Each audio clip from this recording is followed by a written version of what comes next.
सब मिलकर इस घराने की बरकत चाहेंगे कि खुदावन इस क्रिसमस में इस घराने में नई खुशियां लेके आए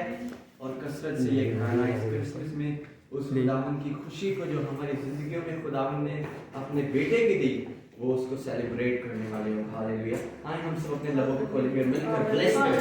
ब्लेस करेंगे इस घर को ब्लेस करेंगे, एक एक फैमिली मेंबर को ब्लेस करेंगे। आसमानी बाप शुक्र शुक्रिया आज की खूबसूरत शाम में तेरी पाक पूरी बातें कि अल्फा है तो ओमेगा है तो खुदा है तेरे खुदा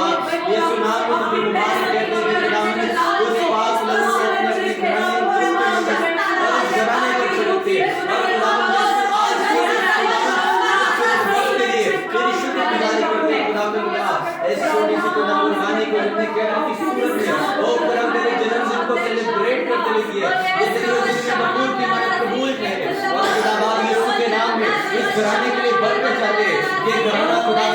इस क्रिसमस खुदा के खुदा तेरी कुदरत से तेरे मसला से भरपूर हो खुदा ने खुदा वो रियल खुशी खुदा के घरानों में इनके खानदानों में इनकी जिंदगियों में यीशु के नाम से डिक्लेरेशन करते यीशु के नाम से क्लेम करते और हर तरह के दुश्मन के मंसूबों को रद्द करते इस घराने से खुदा बाप ये घराना जीसस क्राइस्ट की तसल्ली और खुदाम रूल की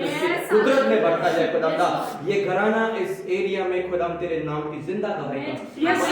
इस घराने को तेरे यीशु नाम में ब्लेस करते हैं तेरा शुक्र हो बाप सारा तेरे नाम को देते हैं यीशु नाम में मांगते हैं आमीन आमीन आमीन। भाई बोलो मैरी क्रिसमस।